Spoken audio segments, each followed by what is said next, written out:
Selamat pagi anak-anak.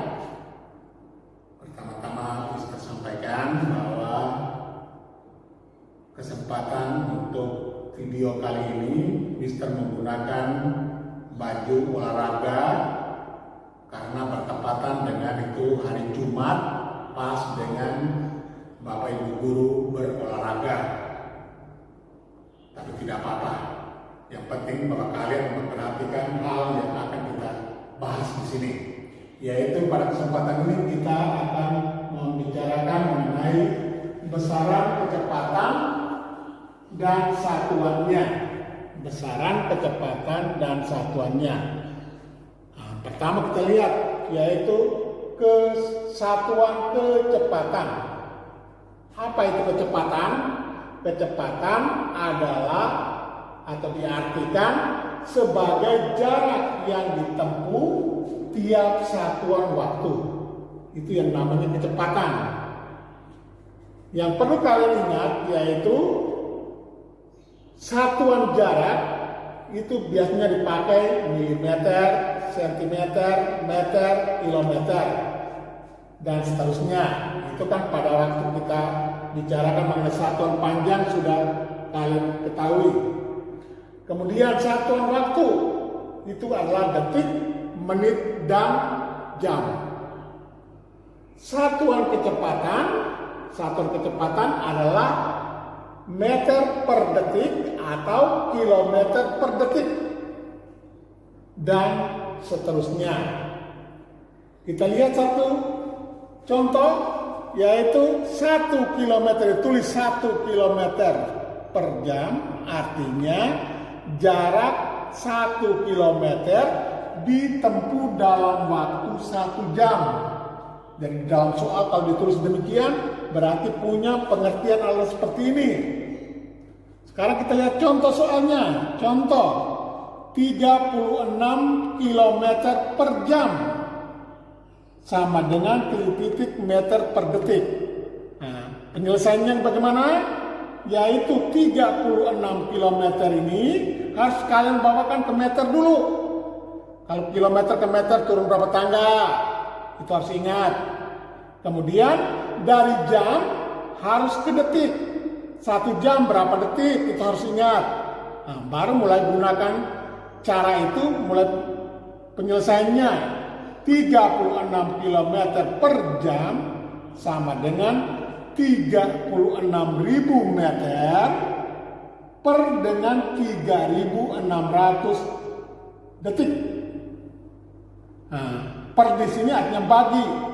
Nah, dengan demikian berarti 36.000 dibagi dengan 3.600 sama dengan 10 meter per detik.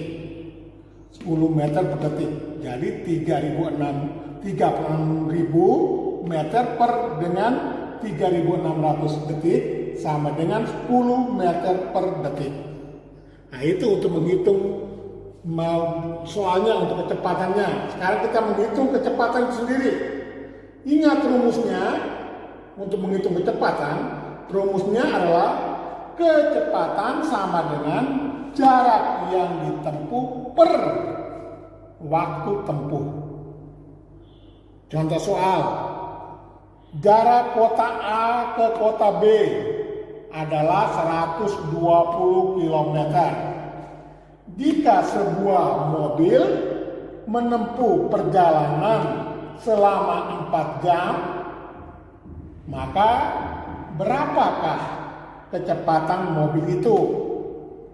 Kalau soal seperti ini, sekarang kita penyelesaiannya, yaitu kecepatan mobil atau kecepatan yang kita ingat ini, kecepatan ini rumusnya, kecepatan berarti sama dengan 120 km adalah jarak di atas per dengan 4 jam adalah kecepatannya mobil tempuh waktunya sama dengan 30 km per jam.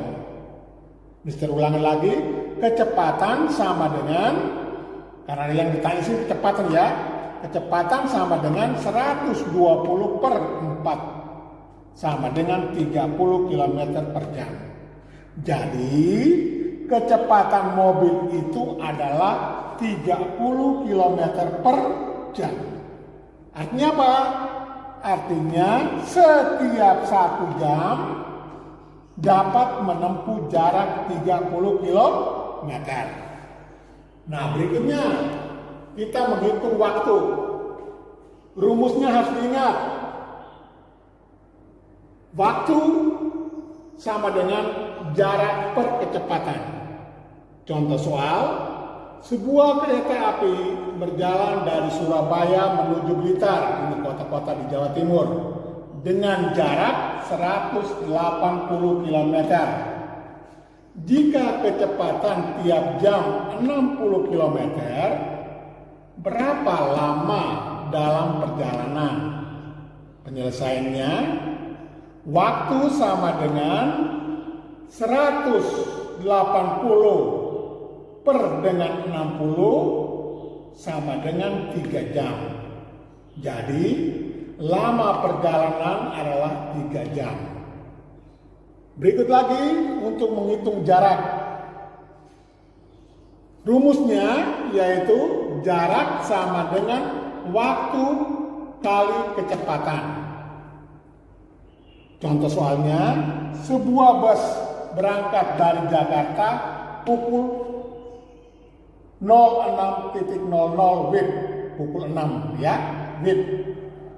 Dan tiba di Serang pukul 08.15. Dengan istirahat dia di terminal selama 15 menit. Dan bus tersebut berjalan dengan kecepatan 40 km per jam. Ditanya, berapakah jarak antara Jakarta dan Serang? Penyelesaiannya yaitu lama perjalanan, kita cari dulu lama perjalanan sama dengan 8.15 kurang dengan 6.00 sama dengan 2.15. Dikurangin jamnya itu. Kemudian di situ dikatakan juga istirahat di terminal itu selama 15 menit sama dengan 15 menit. Jadi waktu yang digunakan untuk berjalan saja, untuk itu bus itu berjalan saja adalah 2 jam 15 menit dikurangi dengan 15 menit waktu istirahatnya itu sama dengan 2 jam. Jadi jarak sama dengan 2 kali dengan 40 sama dengan 80. 40 dari mana? 40 adalah kecepatan bus itu berjalan 40 km per jam. Ini harus ini. Berarti 2 kali dengan 40 sama dengan 80 km. Jadi jarak Jakarta Serang adalah 80 km. Nah itu anak-anak, nanti kalian akan pelajari lagi lewat ringkasannya dan itu diperhatikan baik-baik. Terutama itu Bapak tekankan bahwa perhatikan rumusnya. Bagaimana mencari itu tentang kecepatan, bagaimana mencari itu tentang waktu, bagaimana rumus untuk menghitung jarak. Ini sudah ada semua. Jadi tinggal saja nanti kalian menghadapi soal, pergunakan rumus-rumus ini untuk menyelesaikan mengenai kecepatan, waktu maupun jarak. Nah, untuk kali ini kita hanya bicarakan mengenai besaran kecepatan dan satuannya. Nanti akan kita perdalam lagi atau kalian akan memahami lebih lanjut. Nanti akan diberikan soal-soalnya sehingga kalian bisa membahasnya atau menyelesaikannya dengan baik. Hanya itu saja. Selamat bekerja, selamat memperhatikan itu. Kemudian nanti kita akan bertemu pada pembelajaran berikutnya.